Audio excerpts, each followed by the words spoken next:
Hello dear students, welcome to my YouTube channel. तो क्या हाल है आप सभी का। उम्मीद है कि आप सभी शानदार जानदार ज़बरदस्त होंगे और वीडियो के थंबनेल को देखकर जुड़ चुके होंगे।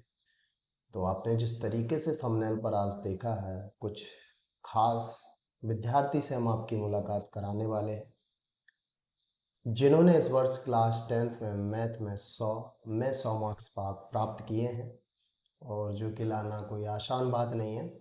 तो हम इस प्रकार के विद्यार्थी से बात करते हैं, उनका नाम जानते हैं, उनकी स्ट्रैटेजी जानते हैं, किस तरीके से उन्होंने पढ़ा है, और आगामी 2027 में जिन बच्चों के पेपर हैं उन सभी के लिए ये वीडियो ज़रूर हेल्पफुल होने वाली है। तो वीडियो में अंत तक आप ज़रूर जुड़े रहना, ताकि आप एक टॉपर्स की क्या टिप्स हैं, किस तरीके से उन्होंने स्टडी की है, उसके बारे में आप जान सकें, ताकि आप भी 100 आउट ऑफ 100 मार्क्स आने वाले समय में प्राप्त कर सकें। और अगर आपने चैनल सब्सक्राइब नहीं किया तो चैनल को हमारे ज़रूर सब्सक्राइब कर लेना और बेल नोटिफिकेशन दबाना बिल्कुल मत भूलना। चलिए, सबसे पहले हम आपकी विद्यार्थी से मुलाकात कराते हैं, और हम चाहेंगे कि आप अपना सबसे पहले हमारे जो भी बच्चे वीडियो देख रहे हैं उनको अपना नाम ज़रूर बताएं। तो हेलो डियर स्टूडेंट, मेरा नाम शाहिद है और मैंने इस वर्ष 10 की परीक्षा पास की है, जिसमें मैंने मैथ में 100 मार्क्स प्राप्त किए हैं। चलिए, आपको जैसे कि बताया कि इनका नाम है शाहिद, और इन्होंने इस वर्ष क्लास 10th में मैथ में 100 आउट ऑफ 100 मार्क्स प्राप्त किए। तो सबसे पहला हम इनसे प्रश्न करेंगे कि आपके जो 100 में 100 मार्क्स आए हैं, आपको मुझे पता है कि अच्छा महसूस हो ही रहा होगा, लेकिन हम आपके मुंह से जानना चाहेंगे कि ये जो सफलता आपने 100 आउट ऑफ 100 मार्क्स की प्राप्त की है, तो आप कैसा महसूस कर रहे हैं। सर, मैं बहुत अच्छा महसूस कर रहा हूँ और सर जी, इसका जो श्रेय जाता है वो मेरे पेरेंट्स को जाता है और फिर गुरुजनों को जाता है।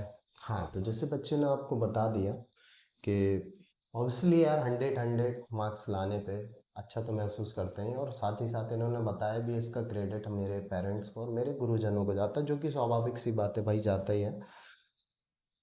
और मैं जानना चाहूँगा साहिद से कि आपकी पढ़ाई में रणनीति क्या रही, आपकी क्या स्ट्रेटेजी रही पढ़ने की कि आपने 100 में 100 मार्क्स प्राप्त किए।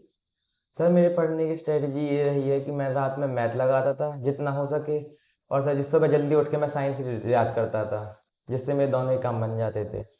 अच्छा, तो आपकी मैथ का शेड्यूल में कितना घंटे लगभग आप दिया करते थे मैथ को। सर जी, कम से कम 2 से 3 घंटे। 2 से 3 घंटे आपको मैथ में देना है। जो भी बच्चे देख रहे हो ध्यान से सुनते जाइए। और वैसे आपका रूटीन क्या रहता था, आप दिन में पढ़ना पसंद करते थे कि रात में पढ़ना पसंद करते थे। सर, मैं रात में मैथ पढ़ता था, जो याद करने वाले सब्जेक्ट रहते थे उन्हें मैं सुबह जल्दी उठ के पढ़ता था। मतलब मैथ आप रात में कितना समय तक लगभग पढ़ते थे। सर जी, 12-1 बजे के लगभग इतना पढ़ता तो था। शाहिद के अनुसार शाहिद ने मैथ ज़्यादातर रात में लगाई है, और सुबह जनरली जाग कर इन्होंने याद करने का काम किया है। अगला प्रश्न मैं आपसे पूछना चाहता हूँ कि आपने अपने खुद के नोट्स बनाए थे या केवल किताबों पर आप डिपेंड रहे। सर, मैंने खुद के नोट्स बनाए थे, जो जो मैंने कोचिंग सेंटर में बनाए थे। तो जो नोट्स हैं वो ज़रूरी हैं बनाना।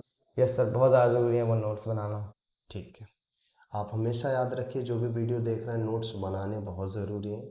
और अगर नोट्स नहीं है तो इसका प्रभाव आपको फिर लास्ट टाइम जब पेपर होंगे तो फिर सर जी, फिर वो नोट्स नहीं मिलते सर जी, याद करने में दिक्कत आती है। याद करने में, लर्न करने में, रिवीजन करने में दिक्कत आती है। बिल्कुल सही बात है। गणित हो गया और विज्ञान जैसे जो कठिन टॉपिक्स माने जाते हैं, आपने इनको किस तरीके से हैंडल किया। सर जी, मैथ में जो सवाल नहीं बनता था मुझे, वो मैं बार बार प्रैक्टिस करता था, तो सर जी उसका तरीका आने लगता था, तो फिर वो बनने लगते सवाल। और साइंस में चीज़ें याद करके मैं एक बार कॉपी में लिख लेता, जिससे वो दिमाग में बने रहते थे। तो मतलब आपके कहने का मतलब ये है कि जो कठिन सवाल थे उनको ज़्यादा फोकस किया आपने, यस सर। और साइंस को आप जनरली याद करने के बाद लिखा ज़रूर करते थे। Yes sir. चलिए, ये बढ़िया बात बताई आपने बच्चों को। अच्छा साहिद, मैं ये पूछना चाहूँगा कि कई बच्चे जो आजकल पढ़ाइयाँ करते हैं, कईयों की लाइफ में चुनौतियाँ आती हैं, कुछ समस्याएं आती हैं वगैरह वगैरह, मनी प्रॉब्लम्स होती हैं, फैमिली प्रॉब्लम्स होती हैं। तो क्या कुछ आपकी लाइफ में ऐसा कुछ रहा। सर जी, मुझे ऐसा कोई स्ट्रगल नहीं रहा, क्योंकि मेरे पेरेंट्स का मुझे बहुत ज़्यादा सपोर्ट रहा है। चलिए, पेरेंट्स का आपका सपोर्ट अच्छा रहा। अच्छा, मैं आपसे बता पूछना चाहता हूँ यस कि सर। बहुत से बच्चे डिस्ट्रैक्शन पे आ जाते हैं। तो क्या आपने कभी सोशल मीडिया यूज़ की या मोबाइल यूज़ किया या दूर रहे मोबाइल से, बताना चाहेंगे आप? सर मैं सोशल मीडिया यूज़ करता था, लेकिन सर जी उतना यूज़ करता था जितना उसका काम है। बाकी सर जी मैं फ़ोन साइड में रख दिया करता था, अपना पढ़ाई मतलब पे फोकस थोड़ा करता बहुत था। यूज़ किया करते थे यस बट सर। बहुत ज़्यादा यूज़ नहीं करते थे। नहीं सर। चलिए। अच्छा, कई बार ऐसा होता है बेटा कि बहुत ज़्यादा हम पढ़ाई करते हैं, हमारे माइंड में स्ट्रेस आ जाती है, तो इसको दूर करने का क्या समाधान है? स्पेशली बच्चे जानना चाहते हैं इस चीज़ के बारे में। सर जब मैं पढ़ते पढ़ते थक जाता था या फिर सर जी बोर हो जाता तो सर जी मैं बाहर जाके थोड़ी देर टहल लिया करता था, 5 से 20 मिनट, और फिर वापस आके फिर पढ़ने लगता था, जिससे सर जी मेरा माइंड फ्रेश हो जाता था। मतलब जनरली आप जब भी ऐसा फील करते थे आप थोड़ा सा टहल लेते थे, फिर अपना स्टडी शुरू कर देते। Yes sir. चलिए। अच्छा, आप कोचिंग और सेल्फ स्टडी में किसको प्रेफर करते हैं? सर कोचिंग भी ज़रूरी है, सेल्फ स्टडी भी ज़रूरी है सर, ये दोनों के बिना काम नहीं चलता है। मतलब कोचिंग और सेल्फ स्टडी दोनों ज़रूरी हैं। Yes sir. और मैं आपसे जानना चाहूँगा कि आपके तैयारी में कोचिंग सेंटर का क्या रोल रहा? सर जी कोचिंग सेंटर का तो बहुत बड़ा रोल रहा है इसकी, सर जी उन्हीं के नोट्स से मैंने पढ़ा है, और सर जी आपके पढ़ाने का तरीका भी बहुत कारगर रहा है। जो आप समझाया सर जी वो तुरंत समझ में आ जाता था, सर जी दोबारा कभी समझने की ज़रूरत नहीं पड़ी। चलिए बहुत बढ़िया। तो आप कहना चाहते हैं कि कोचिंग ज़रूरी है। Yes sir. चलिए बहुत बढ़िया। और अब आप हमारे बच्चों को बताएंगे कि कोचिंग के अलावा या विद्यालय के अलावा घर में लगभग सेल्फ स्टडी कितने घंटे कम से कम करनी चाहिए ताकि एक अच्छा स्कोर प्राप्त कर सके? सर घर में कम से कम 6 घंटे सेल्फ स्टडी करनी चाहिए, जिसमें से 2 घंटा मैथ और 1 घंटे साइंस को देनी चाहिए। बाकी एक एक घंटा हिंदी और एसएसटी को भी देना चाहिए कहानी के तौर पर, ताकि वो दिमाग में बैठ जाए, क्योंकि सर जी हिंदी और एसएसटी ऐसे सब्जेक्ट होते हैं जो परसेंटेज बिगाड़ देते हैं। और बाकी अपनी ड्राइंग को भी लेके चलना चाहिए।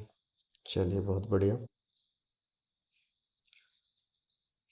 और स्पेशली मैं आपसे एक बात और पूछना चाहूँगा, आगामी छात्र जो 2027 में बोर्ड एग्ज़ाम देंगे, आप उनको क्या स्पेशली टिप्स देना चाहेंगे कि वो आने वाले 2027 के एग्ज़ाम में एक अच्छा स्कोर कर सकें?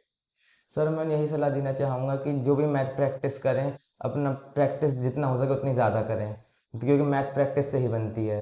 और साइंस जितना हो सके याद करके एक कॉपी में रफ में लिख लें, जिससे वो दिमाग में बैठ जाती है।